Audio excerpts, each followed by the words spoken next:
This mountain was hard won. I will not see it taken again.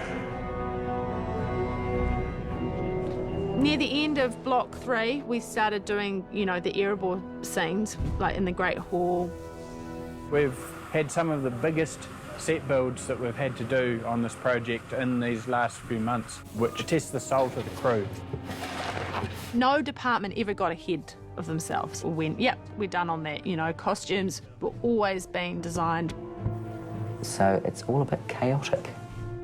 The amount of work was so intense and so much of it, you just don't stop. Almost every morning of the shoot, we're delivering the objects needed that day. There was none of this taking wonderful photographs in front of racks of armour completed a year before production as we did on Lord of the Rings. If you think about that time, there was incredible planning. There were 3.5 years of pre-production before we rolled the cameras. Peter never got a chance to prep these movies. I can't say that, but he didn't. The sequence of events that unfolded on The Hobbit never really allowed for that. We had a couple of years with Guillermo working up designs, working up concepts. And then because Guillermo del Toro had to leave and I sort of jumped in and took over, we didn't wind the clock back a year and a half and give me a year and a half prep to design the movie I was going to make, which was different to what he was doing. You have a director who has a different vision, totally different vision of the world we're talking about. We started all over again from scratch and redesigned the movie for Peter. Cool, yeah, lovely. We were still shooting Tintin, and with little or possibly no preparation, we jumped straight into doing previs for The Hobbit. There was only a couple of weeks in between, where suddenly I was back in a gimp suit and playing Gollum for a couple of days, and a very tired Peter was coming in every day trying to put together the story. Then Peter gets sick. He's gone for 6 weeks. What that all eventuated in was a very short length of time, just a matter of a couple of months before we started shooting. Which is impossible. And as a result of it being impossible, I just started shooting the movie with most of it not prepped at all. And action. From then on, you're playing this huge chasing game because Peter is shooting. He's doing his 21-hour days, getting 3 hours sleep and doing another 21-hour day with the editing and everything else that's going on, and you don't ever get that prep time. You now have to plan on the go. You're laying the tracks directly in front of the train, and that chased us all the way to the end. When we were shooting the Erebor scenes, like everything came to a head. As soon as we moved on to that Erebor set, there was a real acknowledgement of the finality of the filming process, because once we're in Erebor, we pretty much stayed there, and that was it. This is what the whole journey was about, was getting to this point, was getting to Erebor and reclaiming it, and we'd managed to drive the dragon out, and here we are, we're at home. Welcome, my sister's sons. If the dragon's dead, then it means that everyone's coming, and everyone's coming to the mountain, and that they want a piece of that gold. And so every instinct in Thorin's body in that moment is to get inside the mountain and do exactly what Smaug did and sit on top of it. There's a scene in Erebor, in the Great Hall, where we're actually barricading ourselves in. It's almost like a siege, and there's huge rocks everywhere. I want this fortress made safe by sunup! Thorin is basically whipping us into a frenzy by trying to make us go more and more speedily. Bring more stone to the gate!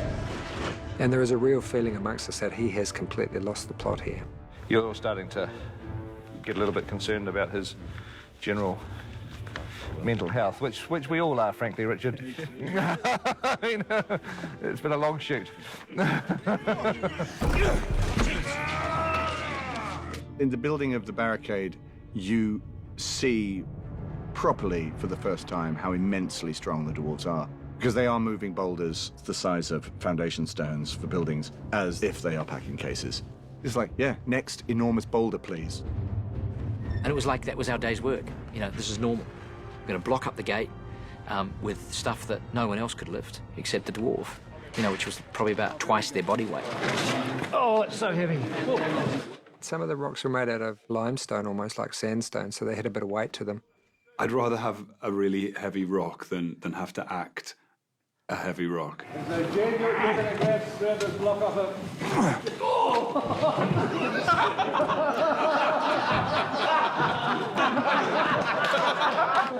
That's a heavy one, man. That's a real stone. Bring more stone to the gate! Richard was going so hard that I actually wasn't managing to put them down in time, and I had to actually fend a few off, which was great for the scene because I was just like, this guy is nuts. It was fun. And my goal was to knock him off his feet. I'm joking. No, it's just yeah. And that was a chance for us to actually rebuild that wall and chance to use our strength to say, right, this is our home, this is where we're staying, and you are not going to get us out of here.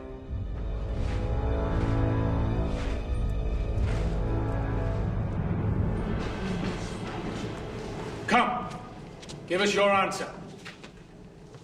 Will you have peace or war?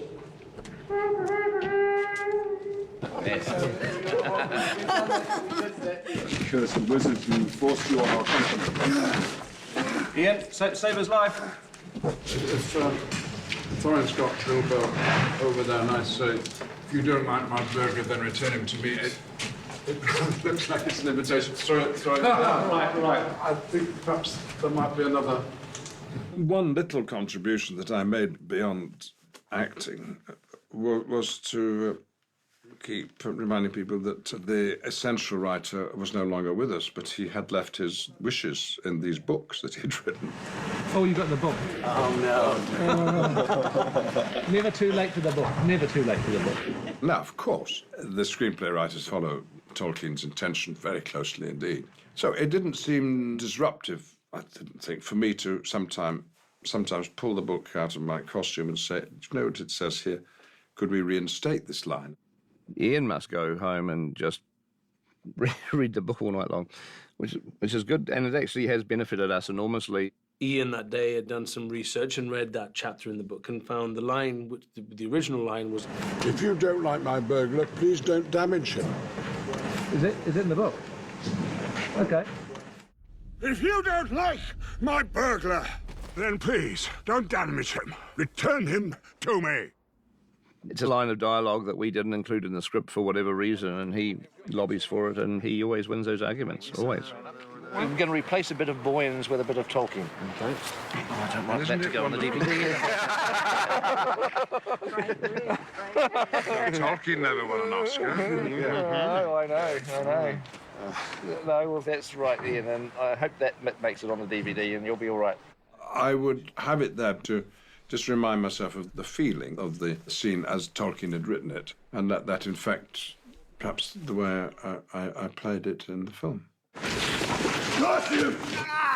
Curse be the wizard that forced you upon our company! We started with Thorin's side, so that was all on, one set, getting all the dwarves on the top of the wall. they were there all day up on the battlements, and we were just there for eye lines and to say our lines. The return of the Arkenstone for what was promised! And down at the bottom of the ramparts was a table with Ian and Lee and Luke and a spread of party food. Oh, yeah, we had a full-on crackers and crisps and grapes and cheese. All it was missing was Pinot Noir. We were very happy there all day. And then we would look up, and there were all these dwarves along the wall, and they had, like, Volkswagens of costume, wind blowing in their face. And then there we are, sitting there, eating from our cheese plate. Sort of fed the anger that the dwarves were feeling. I will kill you! Upon my oath, I will kill you all! Your oath means nothing. I have heard enough. And then we did our side of that scene where we stand below the ramparts of Erebor and we're trying to negotiate a peace with Thorin. I ride in on an elk played by a horse named Moose. By coincidence, the horse he rode in, its actual name was Moose, which was kind of funny because we later on replaced him with an elk. And Moose is the biggest horse in New Zealand. Huge Shire horse. He's like 18 hands high. That was his first time on set, too. He shit all over the place. That's what I did on my first time on set. I had this one day when I was shooting with him where when I would say my line, he could feel it coming and would start kind of moving out of his mark, and it would never fail. I would say the first, what was the line? I would say, We have come to tell you, and then he would start moving. We have come to tell you, payment of your debt to the man has been offered and accepted. Payment of your debt has been offered and accepted. The same spot each time. We have come to tell you payment of your debt has been offered. And you can set your watch by it. It's unbelievable. Move. To Lee's credit, he always tried to carry on with the scene, but I think there's only so far you can go, especially when suddenly Thorin's talking to a horse's ass. Is he objecting to the dialogue? It's the word offered. Can we come up with a different word? Maybe he's objecting to the performance.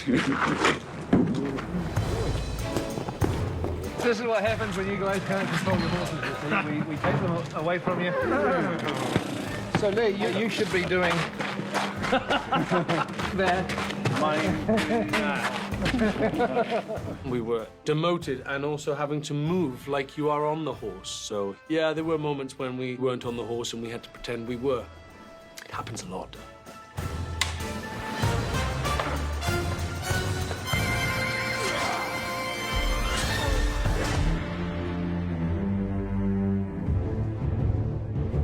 We had this great moment where we find all of the old Dwarven armour from the time when Thorin and Thrain and Thror would have been there. And it's very decorative armour, it's ancient armour. And action. We're going out to battle, so we're tooling up. Everybody's getting things ready and we're grabbing swords. Maybe Dorry can be helping Ori with something and trying to start. Peter said, I want you to work out how I found the particular piece of armour that I'm going to wear and how I picked the particular weapon. Action. Master Buggins, come here. It was principally that moment between Thorin and Bilbo where he gives him the mithril vest. And we had to do a lot of what I would call pantomiming in the background, which led to a lot of hilarity, of course, because in those sort of situations, actors divide into two groups. There are actors who take it very seriously, who give themselves a backstory. Why am I in the armory? Why am I picking up this spear? What am I thinking about the battle ahead? All of that is processed and then expressed in the deep background in the scene. And then there's the second group, who treats it as an opportunity to just f*** about. Having little petty arguments. I don't want that. Where did you get your armour from? Get off, stop f***ing my Jed Brophy. We look like a bunch of turtles. The colour really suits you. I think I got the best armour. I didn't go to the bathroom. Have you not been yet? God, I think I'm going to just have to go here in the armour. I don't think I'm going to be able to make it. Yes, all of this went on. Action. A character who has an axe in his head and he had to find a helmet that he was going to bust a hole in. William Kirchler decided that he was going to be hammering a helmet in the back of shot. But it kind of kept sort of almost hitting us in the face. So we decided we'd have to get rid of the hammer. So we kind of stole the hammer. And we would hide it as a joke to see if he could find it. I go to my place, it's not there, which makes you look like a complete tit because you've got to running to grab something that isn't there and you've got to think, oh, God, what am I going to do now? So he had to end up sort of hitting the helmet with his own hand. Aidan Turner was hiding my stuff. Aidan Turner. The set turned into school. It was just like being back at school. And there were people that you went to school with who were like William. And there were people you went to school with who were like Aidan. And I leave you to decide which one you fit in with.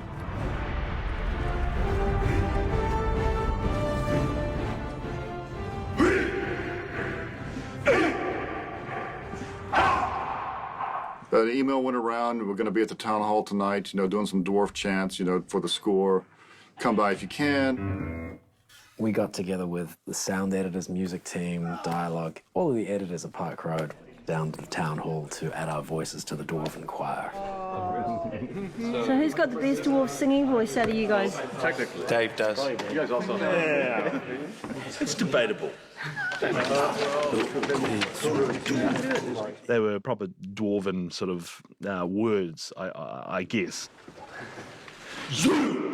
Could I just get an idea of what would be the loudest you could do? I went 1, 2, 3, and everyone just went, and it was just like, whoa.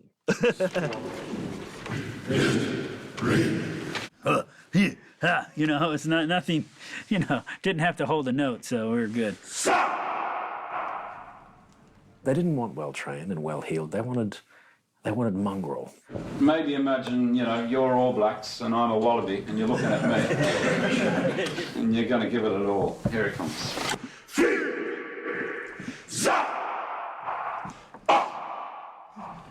Very good. Your national team would be proud of you.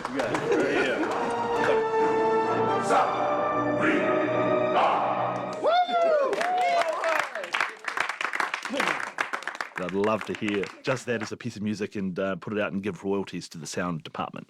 That would be nice. And then there's the Christmas record, of course.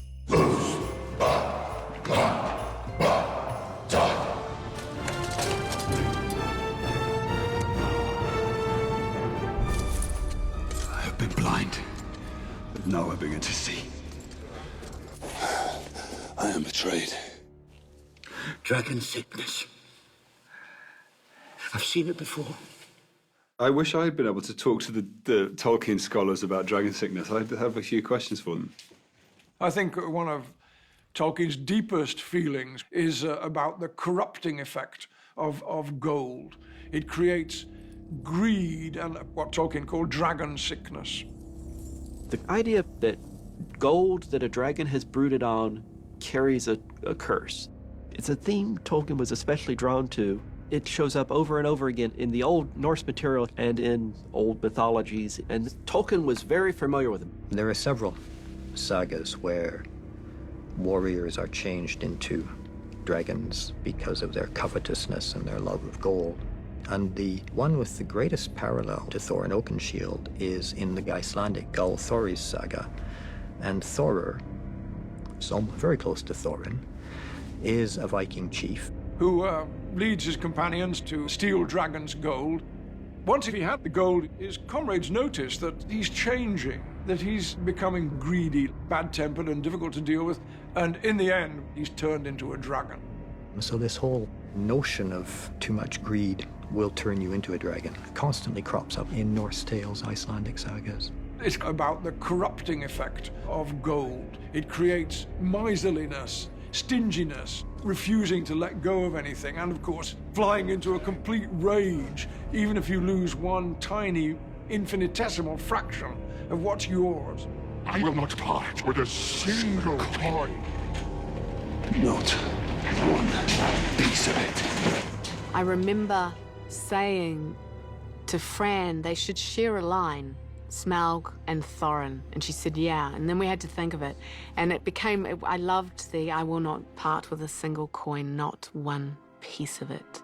One of the most significant things for me was being able to go into the sound studio and watch Benedict voicing the dragon. I will not part with a single coin, not one piece of it. And so I was able to watch Benedict and just pick up a few of his sounds and the hissing sounds that he was making and the physicality that he was using to voice the dragon. I will not part with a single coin. And you can hear the almost sibilant S of the dragon coming out and the head turning this way and that as he says it. It's the echo, it's the serpent within him. And when we process his voice to sound like Smaug, it really ties in Thorin to the dragon sickness and the gold treasure and the dementia he's going through. I will not part with a single coin. To Bilbo's horror. Bilbo has lost his possible friend, you know, to the madness of greed.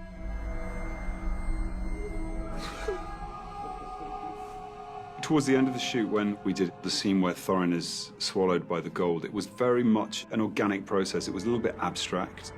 I remember reading the stage direction, and it was just a single line that said, Thorin sees his reflection in a plate, and the dragon looks back at him. He realizes what he's become.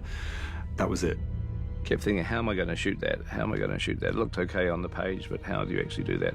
In the space of, you know, a minute and a half, however long the scene is, he has to go through a very intensive rehab and come out of it sane again. And I should also say he's all by himself too. He's not actually on a therapist's couch, he's just alone, and he's got to have this solo rehab in the space of a very short time. You're seeing the truth of who you are. Let's just see now, take your time. It's a hard thing to dramatise, and the only way to really do it, I think, is to get inside his head and to actually make it very surreal. We tied some ropes around my feet, and they built like a catwalk with a slope. The idea was that he was going to just be walking through gold coins and slowly get deeper, and he was going to be sinking into it. And then, as I got to this ramp, I was genuinely trying to get to the top of the ramp and couldn't. Get to the top, quickly now, go to the top. And I could get my fingers to the top, and then they'd yank me back. The eyes of Smaug. And I didn't really have a clue what I was doing. I just was shooting material. There you go. I knew he didn't know. It's the sort of scene that will ultimately, you know, take the best of what Richard gives us and create it in post-production. At one point, you know, some previs had been done around Thorin losing himself in the piles of gold in the treasure hall, and we were nervous about that because those gold simulations, as we knew from the desolation work that we'd done, you know, in the treasure hall, were very computationally expensive simulations to run. They take a certain amount of time. I just had lost my confidence in how well these digital coins were going to look, and so suddenly I was beginning to get very nervous about that. So you pretend to, you know, you're still thinking about it, is what you tell people, and you just try to push it back as long as you can, hoping that at some point at 3 o'clock in the morning you're going to wake up with a good idea. Hoping. We sort of painted ourselves into a corner, really, but that forced us to actually make the scene better. I suddenly remembered we have a hell of a great thing up our sleeve that we didn't even know about when we wrote these scripts.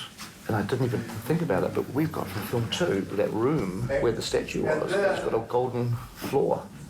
Because, you know, and I thought, what a great image to have him walking on the solid gold floor. Because it would have hardened flat as glass. And I thought, Jesus, why aren't we using that? That's cool. And then he walks on this flat floor, there's no coins around, and he looks at these reflections, and maybe the thing sort of starts to slump, and he's trying to get out, and he sort of swallows them. The sheer weight of Thorin's depression is enough to bend the surface of that gold. He has a sense of realisation, and he gets split in half into sort of 2 Thorins, and he sees the bad Thorin get consumed, leaving the good Thorin.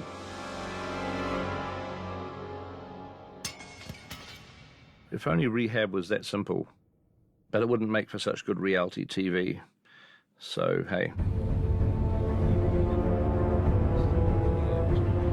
Towards the end of Block 3, we were getting crunched for producing these sets, and the turnaround on them was very tight. We're 12 days out from end of principal shoot.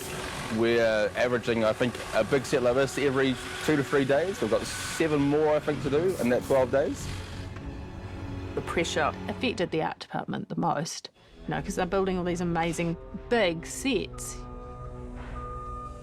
As we got to the end of shooting in Erebor, Peter realised that, you know, he was never going to get the time to actually put the thought in that he wanted. We started working out ways of getting around this, beating it. The art department made me these models of the pieces of Erebor set that they had built for the previous scenes in the other 2 films. And so each evening, we looked at what the script was for the following day. And we'd rearrange these elements on a big table, like a battle plan, except you're not changing the soldiers, you're changing the architecture.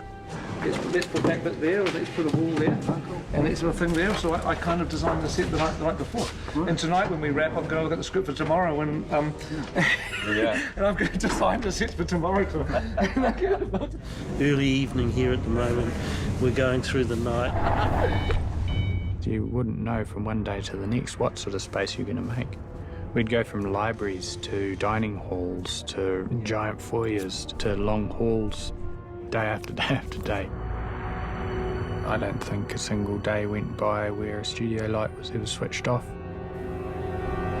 I mean, there were some sets Peter was seeing for the first time on the day because they were still being painted and finished. I was arriving on set, and the set painters were painting it. I'm not saying just smallly doing small details. They're painting it. And it's an hour before crew call, and you're going, oh.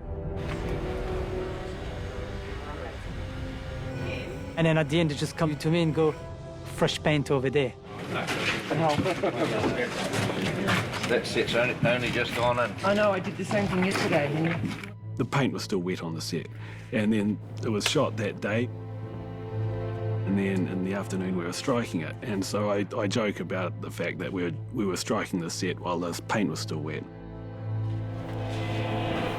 The pressure of not having as long a pre-production period as Peter might like, was something he was constantly having to run ahead of. And that period of how much ahead he was did get tighter and tighter as the shoot went on. And at a certain point, he was just showing up. He was like, okay, right now, I don't know what we're doing. When you're going onto a set, very complicated, and you're winging it. You've got nothing to go on, no storyboards, no previs. You've got these massively complicated scenes, and you're just making it up there and then on the spot. If I was a director that hadn't had that 25 years of experience doing this in the past, it would have just been almost impossible. We would just tell the crew to take an extended lunch for an hour or so, because I wanted to just get my head completely clear and be able to plot it through. I spent so much of The Hobbit feeling like I was not on top of it, with the fact that I hadn't much prep and I was making it up as I went along. And even from a script point of view, Philip and Fran and I hadn't really got the entire scripts written all the way through to our satisfaction, so that was a very high-pressure situation. When you're in the momentum of a film, day after day you're shooting, week after week you're shooting, what you're lacking is time to think. I don't even have time to think for half an hour if I'm on the set directing, because in that half an hour I've got 30 people coming up to me asking me questions, so I can help everyone else, but I can't help me. I don't get the time I need to think. There's so much to think about, the details of each day. It's relentless. We shoot for a long time. And then they look up and see the dragon left to right. I was able to wing it right up until the point that I had to start shooting this very intricate battle. I couldn't wing that, really. I did need to know what the hell I was doing and have a plan.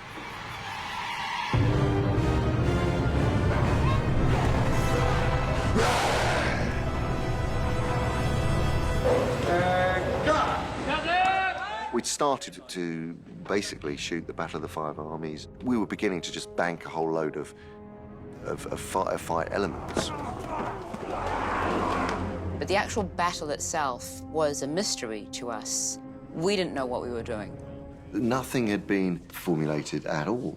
So we were sort of waving around in the wind, really. Simply because I didn't know what the hell I was doing. I mean, there's no magical answer for it, and that's the truth of it.